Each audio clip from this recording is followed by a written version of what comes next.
Hi, everyone, and welcome back to the Spooky Movie Club. For the first week of Summer Horror Month, we watched the quintessential summer horror film, in my opinion, Jaws. It's July 4th, how could we not? What interesting things did I notice this time? Let's discuss. Finger guns.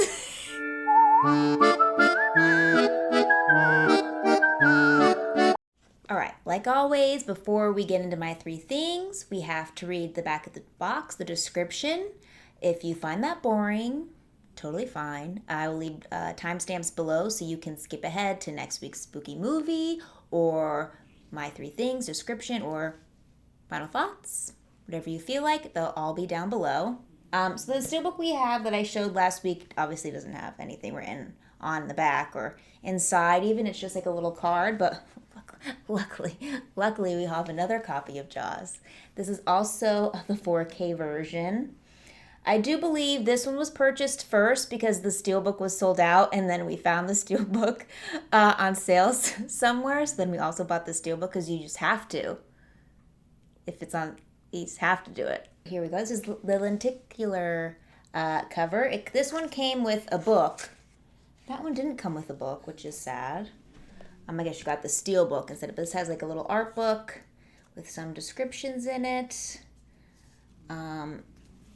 Very nice. And then also comes with, obviously, the 4K Blu-ray. The film that still makes audiences afraid to go in the water.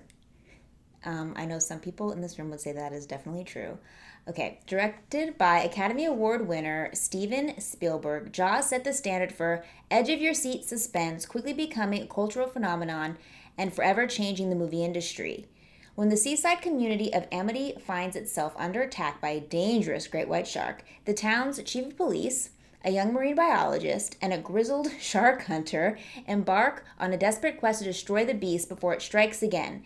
Featuring an unforgettable score that evokes pure terror, Jaws remains one of the most influential and gripping adventures in motion picture history. But yeah, I mean, it's interesting that they don't really go into detail about like it just find Amity's under attack, and they really focus on the last section, describing like the last section as an adventure, which I will talk about more. Oh, John Williams. That's why. Okay. This is why this certain part of this score reminded me of a movie, and this is why. Probably should have known that he wrote the music, scored this thing. Sounds, obviously, he's the best of the best. But yeah, let's get into my three things. The first thing I want to talk about is the music. Just went on and on about how I just found out John Williams did the Jaws score. However, I've talked about the music, and I feel like I say this every time we watch a movie that was rescanned for 4K. I think I said the same thing about The Shining, but the music to me just seemed more vibrant, seemed more like taking center stage. I don't know why I noticed it more this time. I just did, and it's more than just the classic dun. That was obviously great and sinister, but the moment where Chief Brody and his son are at the dinner table and his son is imitating him and he's covering his eyes and doing this, it's like this, I think it's strings or flutes, and it's just like a super sweet kind of melancholy section I thought was really nice. But the one that really stood out to me was when they're on the orca together and they're chasing Jaws, and this like adventure music comes on like you are in Indiana Jones or you're in the Goonies, which makes sense now because John Williams, making sense now. But I just really loved that because it was like, oh yeah, we're having a good time, we're catching the shark, we're shooting him, we're getting barrels on him. But then it like, once it turns like really dark, like the music slows down and that main theme like weaves in and out of that like adventure theme, and it was just so well done.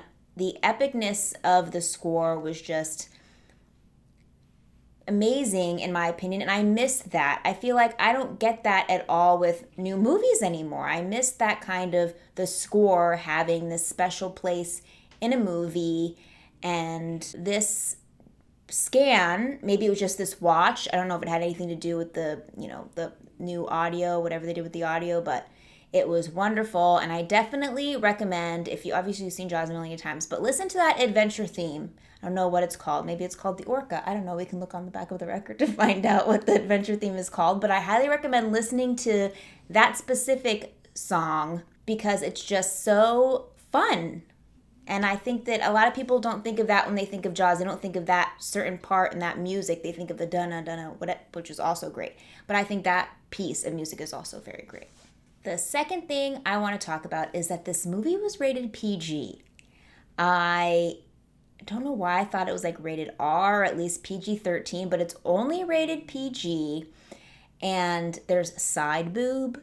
There's lots of blood. There's more than just side boob. There's bouncing boob, a bouncing side boob.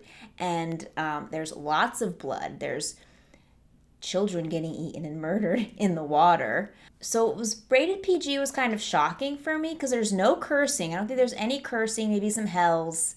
But when he's shooting his like whatever he says, you son of a bitch. They don't say bitch. They like cut it as he like shoots the gun. Maybe that's how they got away with it because you probably couldn't say bitch in a PG movie. But I think I have to remind everyone, I think my Krampus review was just like a big thumbs down, but one of my main gripes with Krampus was it was rated PG-13, and I felt like that was so lame. Like, if we're going to do a horror movie, rated R, let's go full force, and let's just like show all the blood and the ripping apart.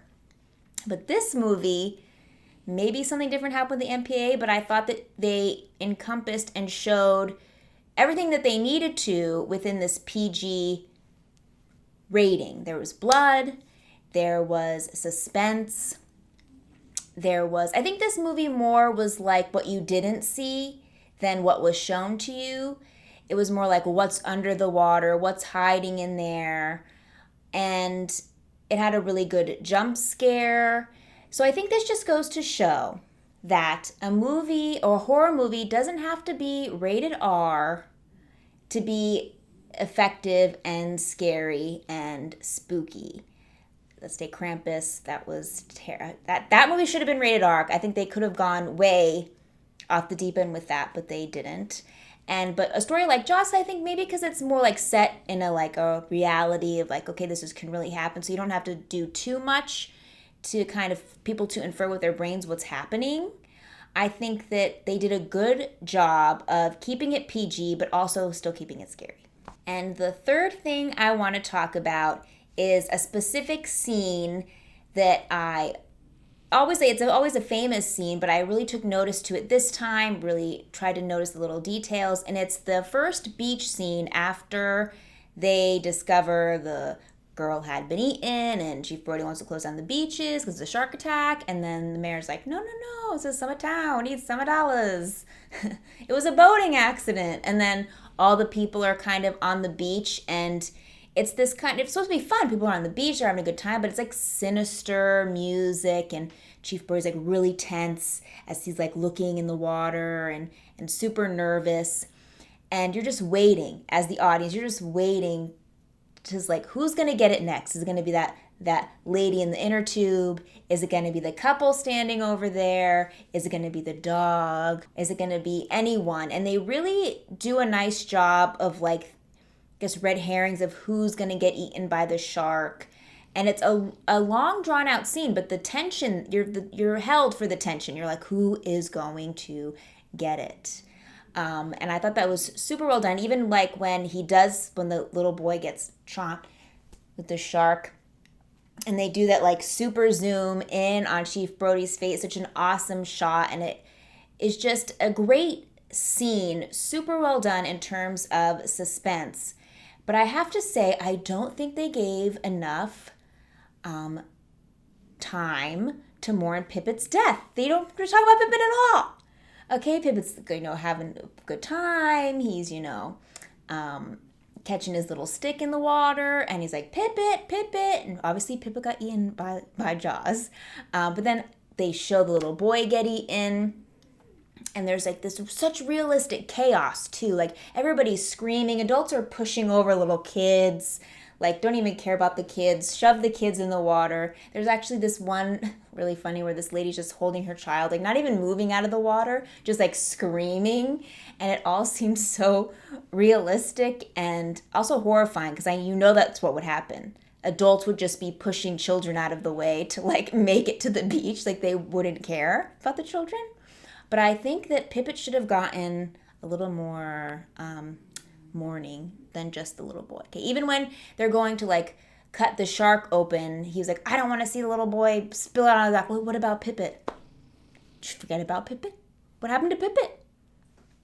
I think maybe it's in this commentary what happened to Pippin, why they couldn't show Pippin. I do love though how they didn't want to show the dog being eaten by a shark, but they're totally fine with showing a little kid getting eaten by a shark. It's like, oh, we can't show a dog, a lovely dog. We can't show, that's horrible. We can show this little boy just get like destroyed by Jaws. So my final thoughts on Jaws are, it's one of those films that the more and more you watch it, the more and more little details you pick up on, the little nuances, the little Easter eggs. It's just a wonderful film all around because it's something that you can rewatch multiple times, still get enjoyment out of it, but also the little hints. I didn't like the speech. I didn't really take notice to what he was saying in the speech all the time. It was just like there's this like creepy speech this man is giving. But I was listening to the Indianapolis, how they were waiting in the water and the sharks were getting all his friends. I'm like, did that really happen? It's the first time I ever questioned that. But I think it's a perfect film that you can keep watching over and over again and always find new things. So with that being said, no surprise, Jaws gets 5 Rump Jasons out of 5 because it is a perfect film. So that wraps up for week 1. Jaws is amazing. What do you think about Jaws below? Do you think, this is a question that was brought up in the viewing party, do you think Jaws is the most iconic score of all time? Just like in general, not just horror films. Yes or no? Or what other ones do you think are more iconic than Jaws? We're on to week 2 now, and this is one I haven't seen. I know a little bit of what it's about, just because I read a description somewhere on the back of the box or somewhere else when I was just kind of researching summer horror movies. The effects were done by Tom Savini, who we love and adore. So the next spooky movie we are going to watch is The Burning. It is a summer camp movie. Is basically all I really know about it. And then like the man himself, but I won't give that away in case nobody wants to know kind of what the slasher guy is. Or I don't know, it could be a girl. I don't know, I've never seen the movie. It says, A Legend of Terror is no campfire story anymore. The Burning. It'll take you further than fear. I'm excited to see the effects, obviously because of Tom Savini. I think there are mixed reviews on this. Some people like it, some people don't like it. But I'm interested to see what it's all about. All right, that wraps up for this week's Spooky Movie Club. I hope you enjoyed watching Jaws, and I hope you're excited to watch The Burning. We are going to do the viewing party this week on Wednesday, 6:30 p.m. Pacific Standard Time on Discord. And we may or may not do a live discussion on Twitch, but I'll keep everybody posted. So make sure to follow on Twitter or join the Discord to keep up to date on what we're going to do there, just because we're going summer. We're going on vacation, doing some things, so doing some rearranging. If you want to join any of those things, I'll leave links below, Discord, Twitch, Twitter, all the good stuff. If you can't join us, no worries, because I'll be back here on Sunday with the review. Bye.